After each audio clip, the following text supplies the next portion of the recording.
Assalamualaikum warahmatullahi wabarakatuh. Pada kesempatan kali ini saya ingin menjelaskan mengenai apa itu RFID.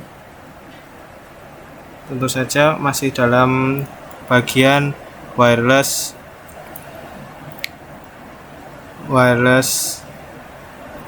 network, yang mana RFID adalah teknologi identifikasi otomatis yang menggunakan gelombang radio untuk mengenali suatu objek tanpa perlu kontak langsung. RFID merupakan singkatan dari Radio Frequency Identification atau identifikasi frekuensi radio, yang mana cara kerjanya melibatkan komunikasi wireless antar dua komponen utama, yaitu alat pembaca atau RFID reader dan label RFID atau RFID tag yang ditempelkan pada suatu benda ataupun produk. Ketika reader diarahkan ke sebuah produk, alat tersebut mengirimkan sinyal gelombang radio yang kemudian diterima oleh tag. Tag RFID tersebut akan merespon secara otomatis dengan mengirimkan informasi yang tersimpan di dalamnya, yang mana seperti ada yang sudah dijelaskan seperti gambar ini menampilkan who are you. Kemudian tag menjawab I am produk X. Nah, dengan cara ini RFID memungkinkan proses identifikasi berlangsung dengan cepat, akurat, dan efisien tanpa harus melihat atau menyentuh objek yang dipindai. Selanjutnya, RFID termasuk pada Automated Data Collection atau ADC yang memiliki pengertian yaitu sistem yang dirancang untuk pengumpulan data secara otomatis tanpa memerlukan pencatatan manual oleh manusia atau user.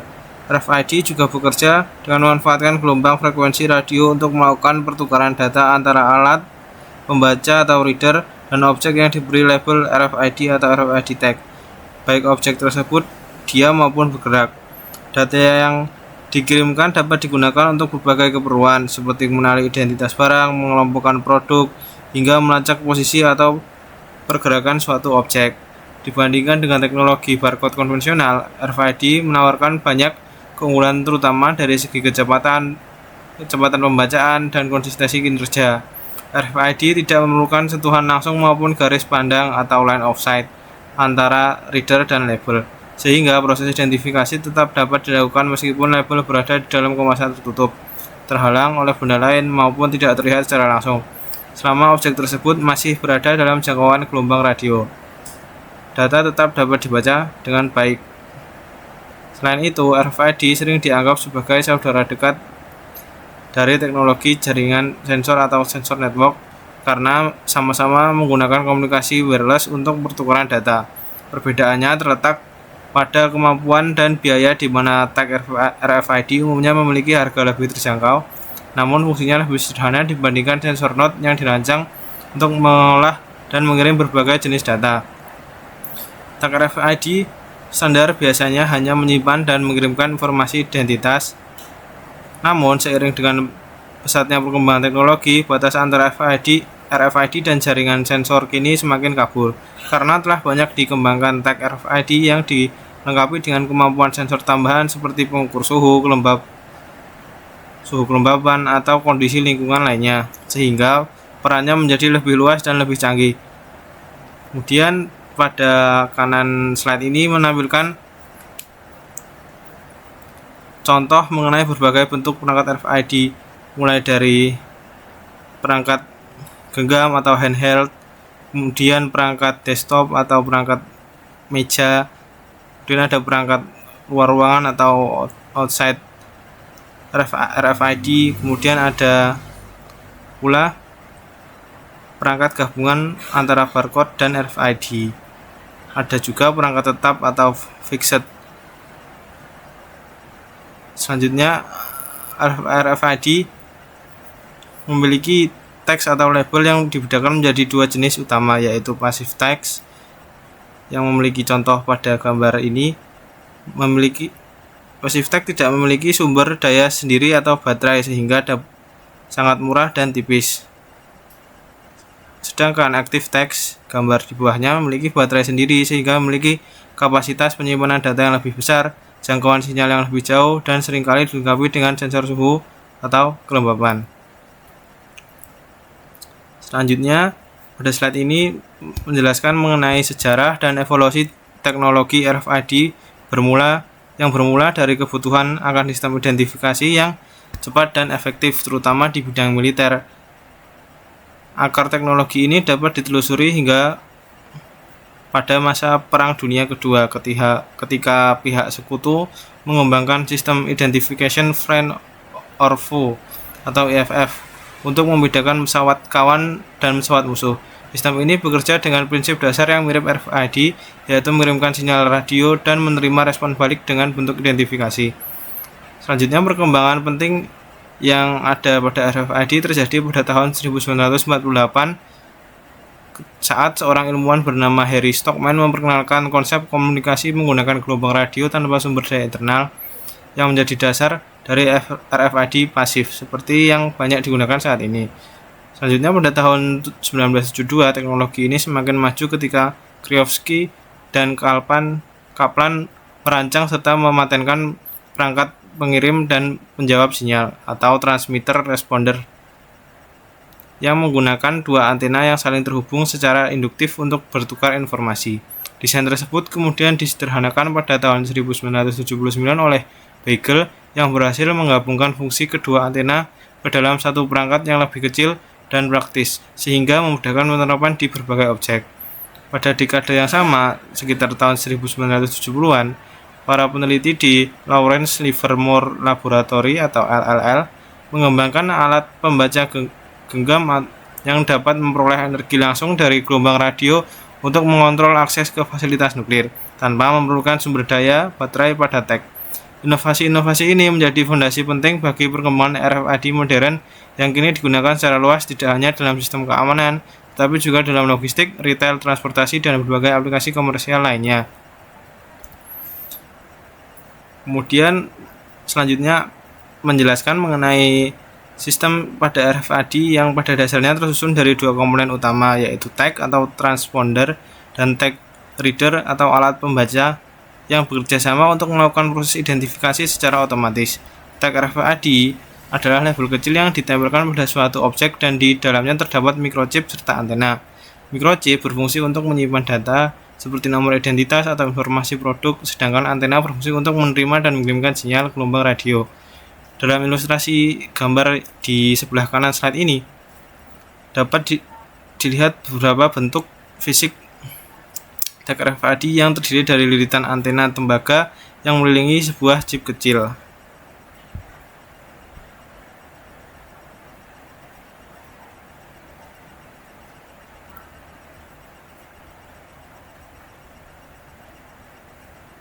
Di bagian tengah chip kecil yang ada di bagian tengahnya ini yang menunjukkan bagaimana ukuran tag bisa sangat tipis dan ringkas. Sementara itu, alat pembaca atau RFID reader terdiri dari antena,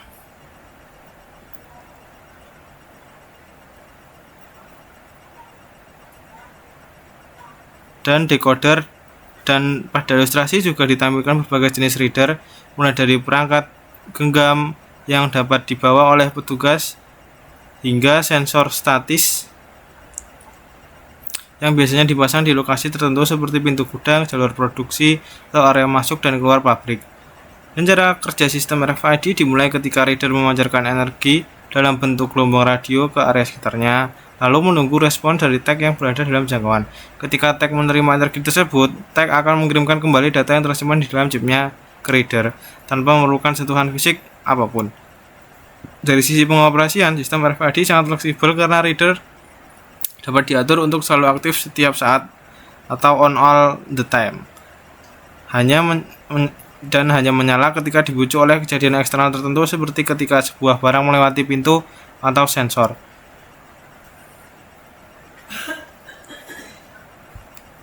Selanjutnya, tag RFID memiliki berbagai macam variasi dan karakteristik yang sangat beragam karena dirancang untuk menyesuaikan dengan kebutuhan penggunaan di berbagai bidang dan lingkungan. Dari sisi memori, kapasitas penyimpanan data pada tag RFID sangat bervariasi mulai dari 16 bit hingga 512 KB tergantung pada jenis dan fungsinya. Cara akses data pada tag juga berbeda-beda. Yang pertama ada read only yang datanya hanya bisa dibaca, ada read atau read or write yang hanya memungkinkan data dibaca dan ditulis ulang sesuai kebutuhan, serta warm, write once, read many, yang hanya dapat ditulis satu kali namun dapat dibaca berkali-kali. Selain itu, salah satu kemampuan penting dalam sistem RFID adalah arbitration atau anti-collision, yang merupakan fitur yang memungkinkan alat pembaca untuk mengenali dan membaca banyak teks secara bersamaan dalam waktu yang sangat singkat tanpa terjadi gangguan atau tabrakan sinyal antar teks, sehingga sangat efektif untuk identifikasi massal. Jika dilihat dari aspek teknis dan fisiknya, RFID juga sangat fleksibel. Frekuensi operasionalnya mencakup rentang yang luas, mulai dari frekuensi rendah 125 kHz hingga frekuensi sangat tinggi 50,8 GHz, di mana perbedaan frekuensi ini mempengaruhi jarak baca, kecepatan transfer data, dan karakteristik penggunaannya.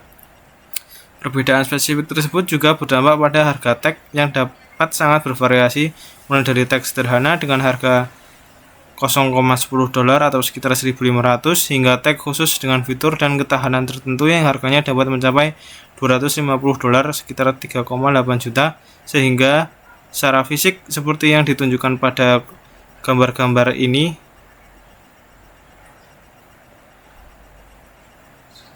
bentuk dan ukuran tag RFID juga sangat beragam, mulai dari yang sekecil kuku jari manusia hingga sebesar batu bata dengan bentuk yang menyesuaikan kebutuhan seperti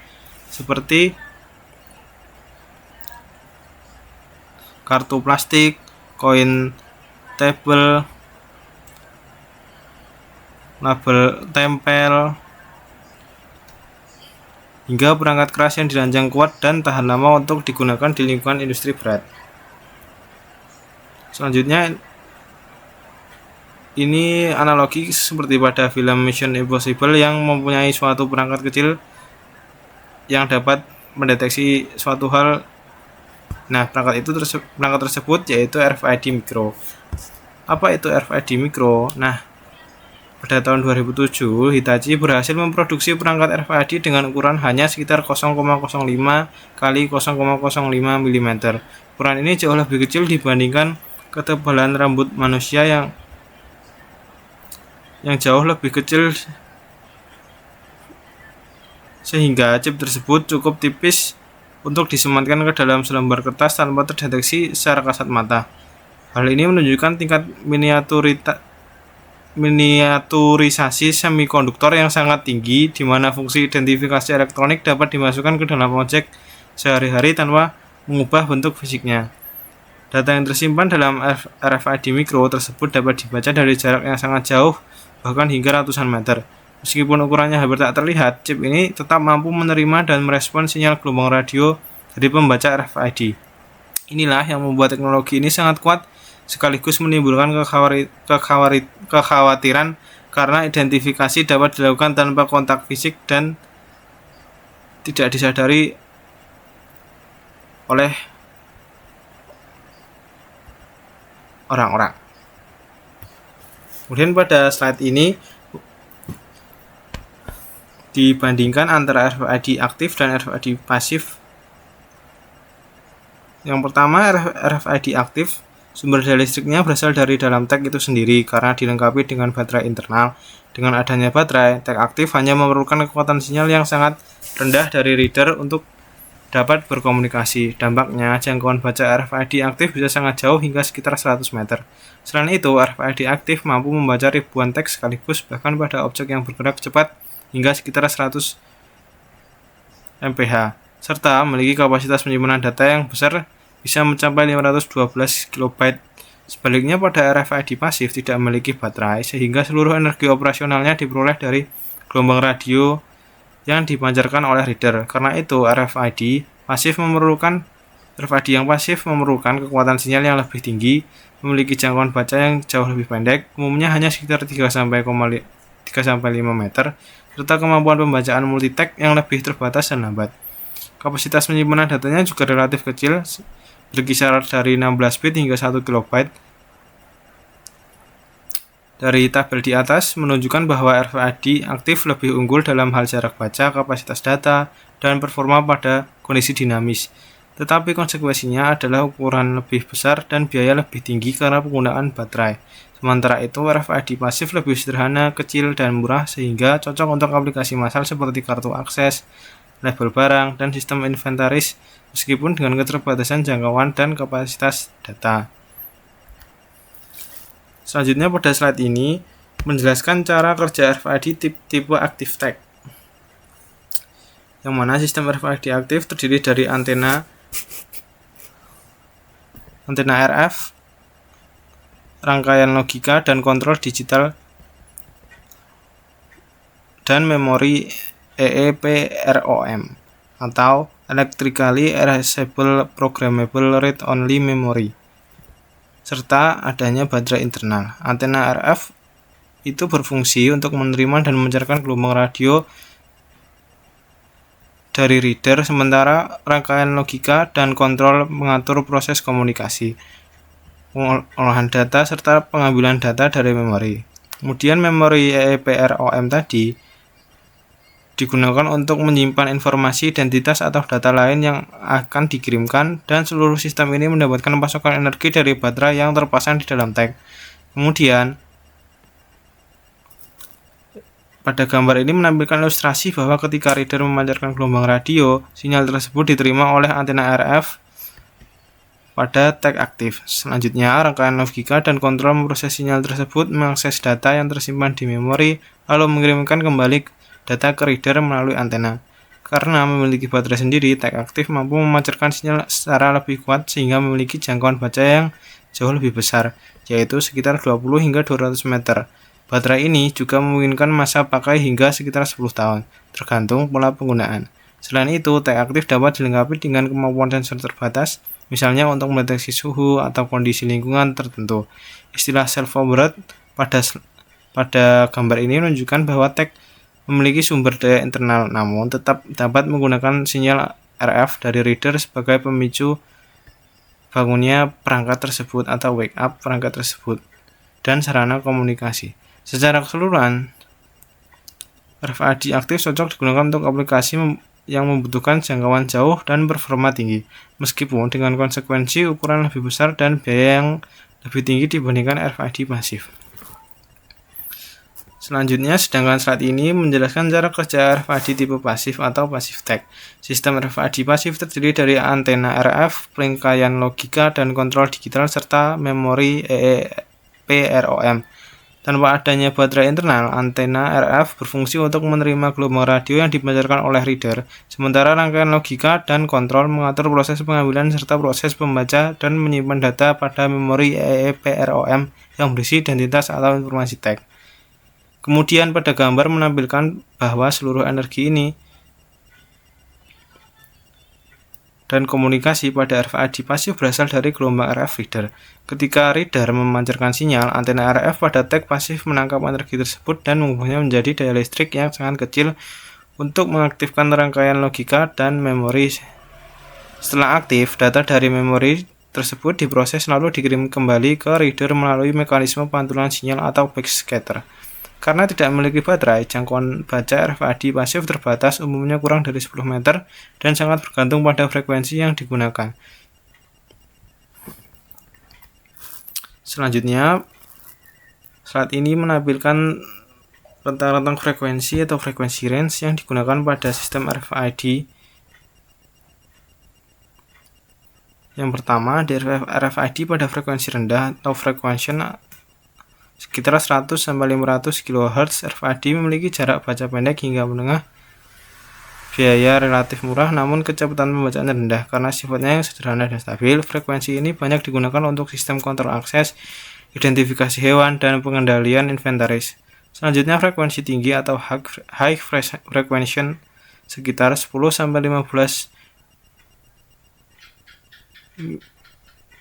mHz dan 850-950 MHz. Memiliki jarak baca pendek hingga menengah dengan biaya yang berpotensi lebih murah dan kecepatan baca sedang. RFID pada frekuensi ini umum digunakan pada kontrol akses dan smart card karena mampu memberikan keseimbangan antara kecepatan jarak dan biaya. Sementara itu, frekuensi ultra high sekitar 2,4-5,8 GHz menawarkan jarak baca yang panjang dan kecepatan pembacaan yang sangat tinggi, namun memerlukan kondisi garis pandang atau line of sight dan biaya yang lebih mahal. Oleh karena itu, Ultra High Frequency RFID banyak diaplikasikan pada pemantauan gerbong kereta, sistem pembayaran tol, dan identifikasi kendaraan.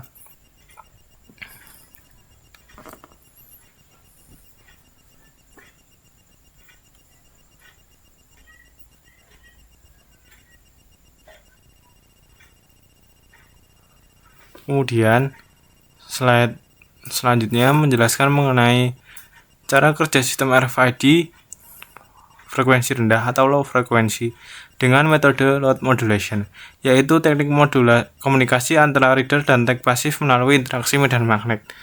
Yang pertama, proses dimulai dari reader, di mana rangkaian terintegrasi atau integrated circuit menghasilkan sinyal ke osilator. Osilator ini membangkitkan arus bolak-balik pada kumpulan reader.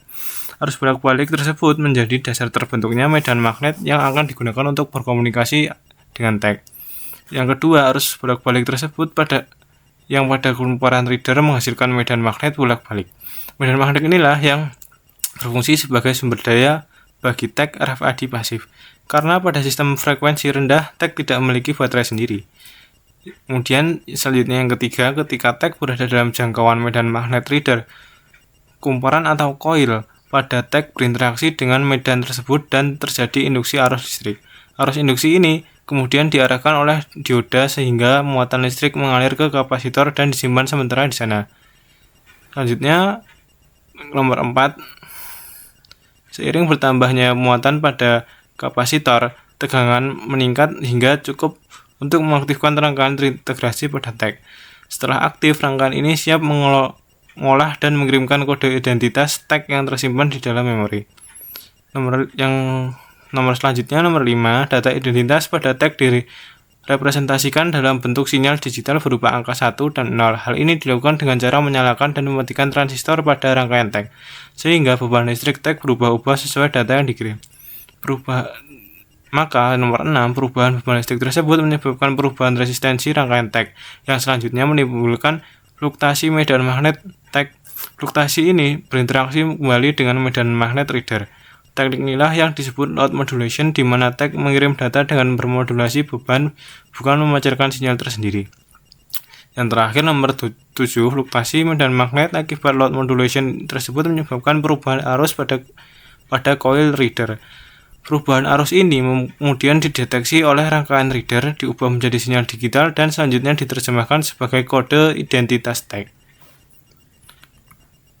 Sedangkan slide ini menjelaskan cara kerja sistem RFID frekuensi tinggi atau high frequency menggunakan metode backscatter modulation, yaitu teknik komunikasi di mana tag pasif memantulkan kembali sinyal dari reader untuk mengirimkan data, yang mana dijelaskan pada nomor pertama. Prosesnya dimulai dari reader.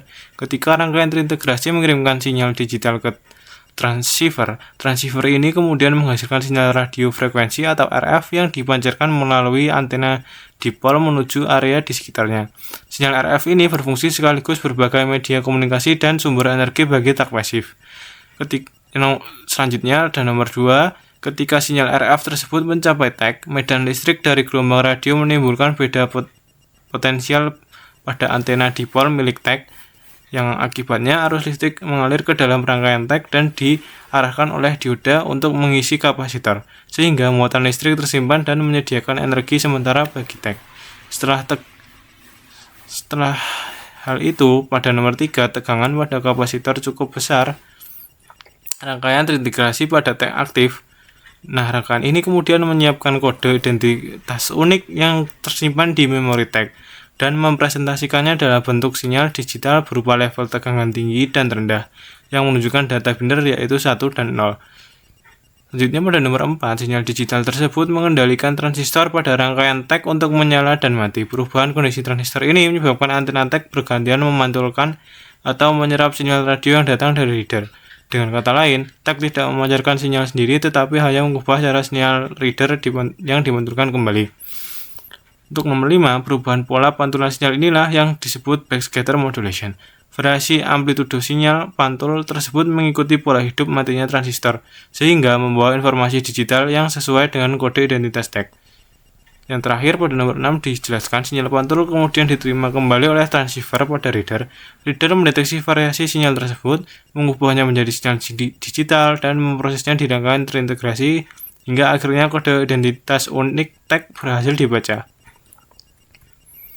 Selanjutnya pada slide ini mencontohkan hanya sebuah gambar produk yang memiliki sebuah RFID tag yang ada di bagian atas yang hitam-hitam tersebut, dan ada barcode yang tampil seperti garis-garis di bawah dan angka-angka di bawah tersebut. Yang mana barcode tersebut menunjukkan memiliki struktur sendiri yang digunakan untuk mengidentifikasi produk.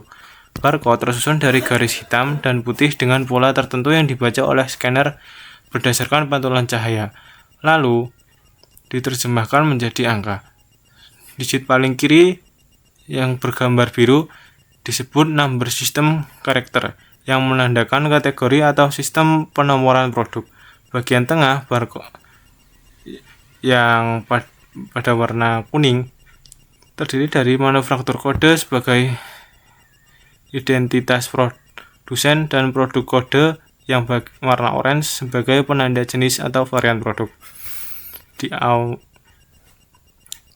awal, tengah, dan akhir barcode terdapat guard bars yang berfungsi sebagai penanda batas agar scanner dapat membaca arah dan posisi barcode dengan benar, dan digit terakhir yang berwarna pink atau merah muda disebut check digit, yaitu angka hasil perhitungan dari digit-digit sebelumnya yang digunakan untuk mengecek kebenaran hasil pemindaian. Jika terjadi kesalahan baca, sistem dapat langsung mendeteksinya karena fungsi cek digit tersebut.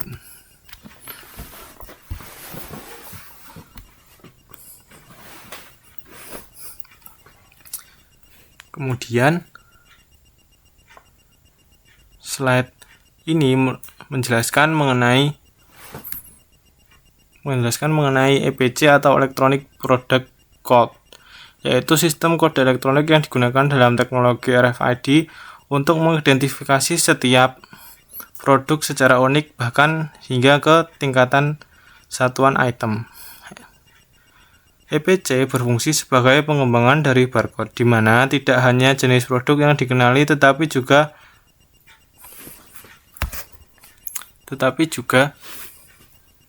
identitas individual setiap barang. Contohnya yaitu SGTIN atau Serialized Global Trade Item Number yang memiliki beberapa struktur antara lain. Yang pertama yaitu header yang terdiri dari 8 bit yang berfungsi untuk menunjukkan versi dan tipe EPC, sehingga sistem dapat memahami format kode yang digunakan. Bagian berikutnya adalah EPC Manager yang berisi 28 bit, yaitu kode yang mengidentifikasi produsen atau perusahaan pembuat produk yang diturunkan dari awalan perusahaan. Selanjutnya terdapat object class yang terdiri dari 24 bit yang menunjukkan jenis atau kelas produk tertentu setara dengan kode GTIN tanpa awalan perusahaan. Bagian terakhir adalah serial number yang terdiri dari 36 bit, yaitu nomor seri untuk yang membedakan setiap item secara individual meskipun berasal dari produk dan produsen yang sama. Kemudian pada slide ini membahas komunikasi data dan kemungkinan terjadinya collusion pada sistem RFID. Pada sistem RFID ini, format paket data dibuat sederhana agar komunikasi antara reader dan tag dapat berlangsung cepat dan efisien, mengingat keterbatasan daya dan kemampuan pemrosesan pada tag, terutama tag pasif. Struktur umum paket data yang digunakan dalam komunikasi RFID yaitu terdiri dari beberapa bagian berurutan: sync header, comment, data, dan CRC. Bagian sync berfungsi sebagai penanda awal paket agar penerima dapat melakukan sinkronisasi dan mengetahui bahwa data akan mulai dikirim. Header berisi informasi dasar mengenai paket seperti jenis pesan atau panjang data. Comment menunjukkan perintah yang dikirim, misalnya perintah membaca atau menulis data. Dan data sendiri berisi informasi utama yang dikirimkan seperti identitas tag atau isi memori. pada bagian terakhir, yaitu bagian CRC atau Cyclic Redundancy Check, yang berfungsi untuk mendeteksi kesalahan transmisi, sehingga reader dapat memastikan bahwa data diterima dengan benar. Umumnya, CRC atau Cyclic Redundancy Check ini digunakan berukuran 2 byte. Format paket dari reader ke tag dan dari tag ke reader pada RFID biasanya tidak sepenuhnya sama, karena fungsi dan peran keduanya berbeda dalam proses komunikasi. Untuk slide selanjutnya, lebih dijelaskan mengenai collision yang terjadi ketika semua tag yang menerima perintah dari reader merespons secara bersamaan, sehingga sinyal-sinyal tersebut saling bertabrakan dan sulit dibaca. Untuk hal itu, maka mempunyai solusi RFID dilengkapi fitur simultaneous read yang menggunakan mekanisme khusus untuk menyelesaikan tabrakan sinyal dan tetap dapat membaca banyak tag. Namun, pada RFID tidak tersedia mekanisme carrier sense, sehingga tag tidak dapat mendeteksi apakah saluran komunikasi sedang digunakan atau tidak sebelum mengirim data, dan akibatnya collision menjadi kondisi yang umum dan harus ditangani oleh reader. Nah, pada slide ini menampilkan pendekatan slotted aloha atau yang merupakan salah satu metode awal dan paling sederhana dalam pengendalian akses media atau medium access control, khususnya untuk mengatasi masalah collision pada sistem seperti RFID. Pada metode aloha murni, setiap perangkat atau tag dapat mengirim data kapan saja dan ketika saat siap, tanpa menunggu waktu tertentu. Cara ini sangat sederhana tetapi berisiko tinggi terhadap collision, karena banyak perangkat bisa mengirim data pada waktu yang bersamaan. Nah, untuk mengurangi hal tersebut, dikembangkan slotted aloha di mana waktu komunikasi dibagi menjadi slot-slot waktu yang sama panjang. Nah, dalam sistem ini, tag hanya boleh mengirim data di awal slot waktu, sehingga peluang terjadinya collision dapat ditekan. Jika tetap terjadi tabrakan, setiap tag akan memilih waktu tunda, acak, atau random backoff sebelum mencoba mengirim ulang. Ketika reader berhasil membaca ID atau suatu tag, reader akan memberikan pengakuan sehingga tag tersebut berhenti mengirim data dan tidak lagi ikut bersaing di slot berikutnya. Nah, ilustrasi pada gambar di bawah memperlihatkan beberapa stasiun atau tag yang mencoba mengirim data pada slot waktu berbeda. Kotak yang berarsir menunjukkan terjadinya collision, sedangkan slot kosong atau berhasil menunjukkan transmisi yang tidak tabrakan. Dimana hal tersebut sangat efisien untuk mengatasi collision. Kemudian ada pendekatan binary tree algorithm sebagai metode untuk mengatasi collision pada sistem RFID dengan cara membaca tag byte demi byte. Pada metode ini, reader tidak langsung meminta seluruh tag mengirimkan ID lengkap, tetapi mengajukan query berupa pola bit tertentu. Seperti yang ditampilkan pada query simbol X. Pada query menunjukkan bit bebas, artinya semua tag dengan bit apapun pada posisi tersebut akan merespon. Jika lebih dari satu tag merespon pada satu query, maka terjadi collision dan sistem akan memecah kelompok tag tersebut menjadi dua cabang berdasarkan nilai bit berikutnya, yaitu 0 dan 1. Sehingga proses pencarian dilakukan secara bertahap seperti struktur pohon binary. Ketika reader mengirim query X, seluruh 7 tag merespon sehingga terjadi collision. Reader kemudian mempersempit pencarian lagi dengan query 0x berapa, misal 01, tapi masih terjadi collision karena 3 tag merespon. Saat query diperinci lagi menjadi 00x, hanya satu tag, atau 001 hanya satu tag yang merespon sehingga tag tersebut berhasil diidentifikasi. Selanjutnya, cabang lain diuji dengan query 01x atau 011 misalnya. Namun karena masih ada 2 tag yang merespon, terjadi collision lagi sehingga diperinci lagi menjadi 010x atau 0101 dan seterusnya sampai tidak ada collision hingga masing-masing tag dapat diidentifikasi satu persatu.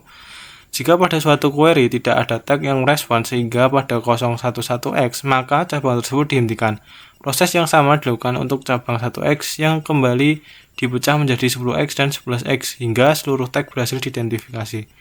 Ilustrasi pohon memperlihatkan bagaimana setiap percobaan mewakili keputusan bit 0 atau 1 dan bagaimana collision diselesaikan secara simetris.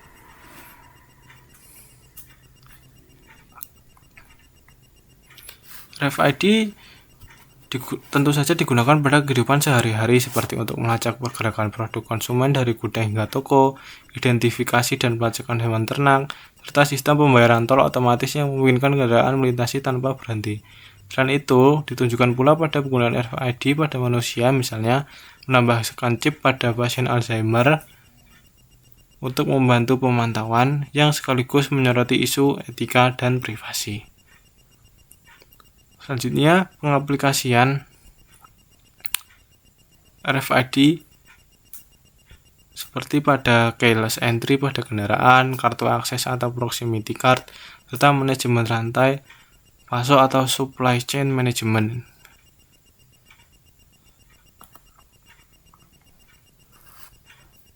Nah, pada saat ini membahas mengenai implan RFID yang mana merupakan aplikasi paling kontroversial. Chip RFID berbentuk silinder kaca kecil dengan diameter sekitar 2-3 mm dan panjang 1-1,5 cm yang di dalamnya terdapat microchip, antena koil, dan kapasitor. Chip ini biasanya ditanam di bawah kulit sehingga di lengan atau seperti di lengan atau di belakang leher. Ilustrasi pada gambar tersebut yaitu tangan dan chip menunjukkan ukuran implan yang sangat kecil serta cara penempatannya di dalam tubuh manusia yang memungkinkan identifikasi atau pemantauan tanpa kartu ataupun perangkat tambahan.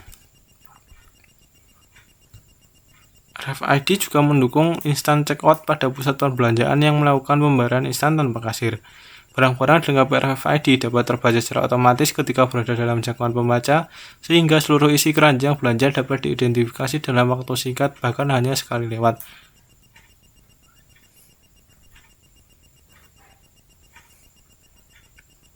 Nah, tentu saja RFID juga memiliki kekhawatiran atau risiko penggunaan, terutama terkait privasi. Kekhawatiran utama adalah kemungkinan pelacakan secara diam-diam dan pendataan barang atau individu tanpa sepengetahuan pemiliknya.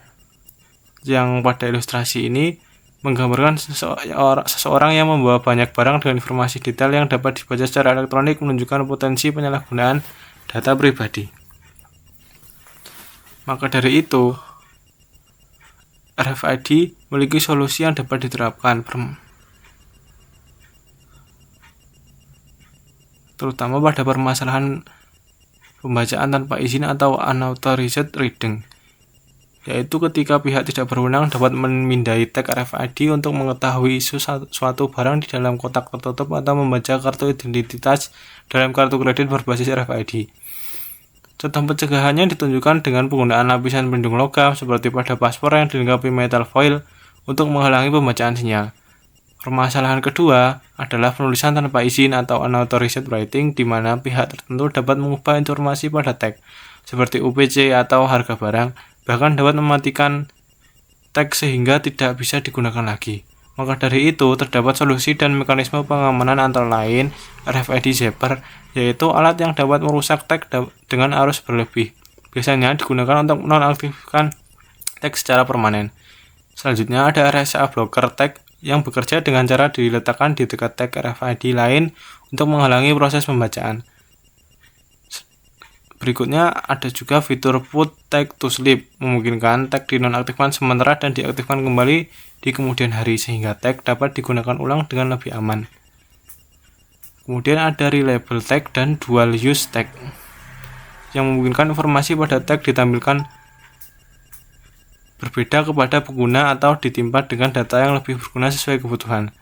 Terakhir, ada authentication yang mana menambahkan lapisan keamanan dengan mewajibkan reader mengetahui PIN atau kredensial tertentu sebelum dapat mengakses atau memodifikasi data tag.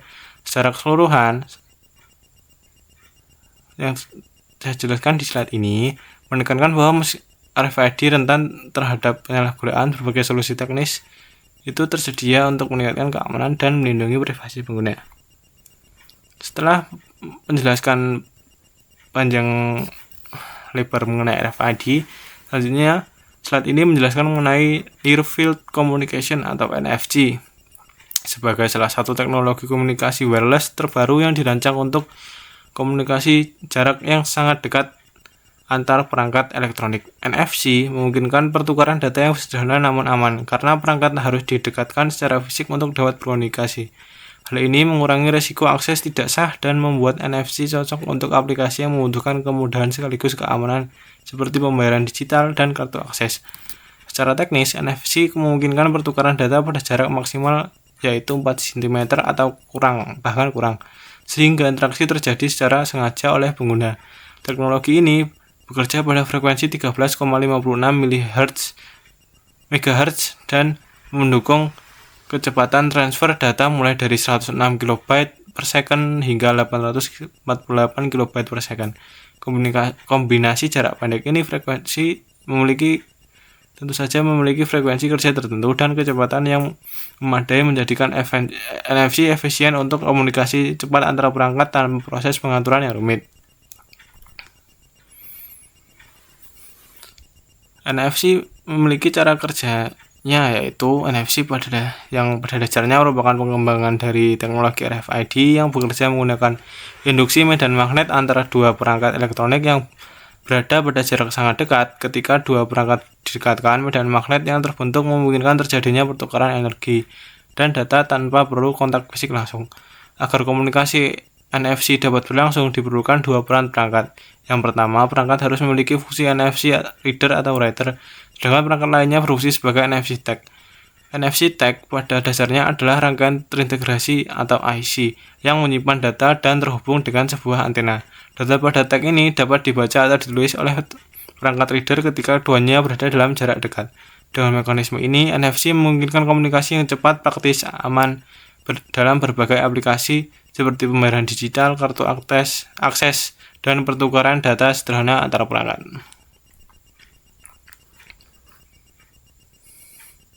NFC memiliki 3 penggunaan utama, yaitu yang pertama adalah card emulation.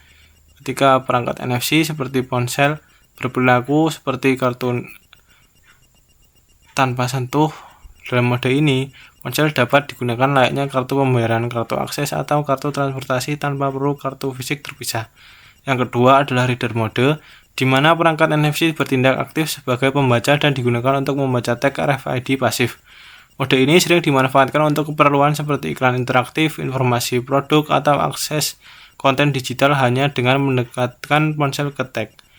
Ketiga adalah P2P atau peer-to-peer. Mode ini digunakan pada kondisi ketika dua perangkat NFC saling berkomunikasi langsung untuk bertukar data, misalnya berbagi kontak, link, atau file kecil.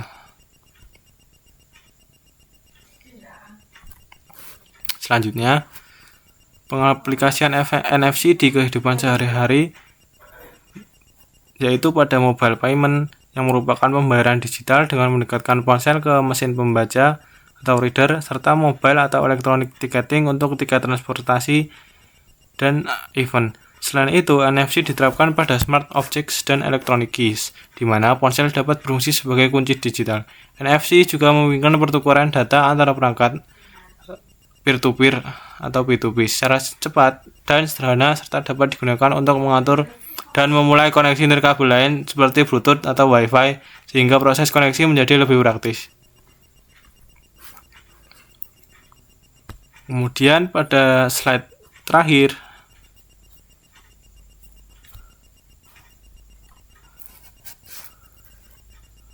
menampilkan beberapa ilustrasi teknologi RFID dan NFC di masa depan, seperti pada gambar yang mencontohkan pada sebuah bandara. RFID dan NFC digunakan untuk mempercepat dan menyederhanakan proses seperti check-in, pelacakan bagasi, keamanan, hingga boarding pesawat, yang kemudian penumpang tidak perlu lagi banyak interaksi manual karena identitas tiket bagasi dapat dikenali otomatis melalui tag RFID dan perangkat NFC, sehingga perjalanan menjadi lebih efisien dan nyaman.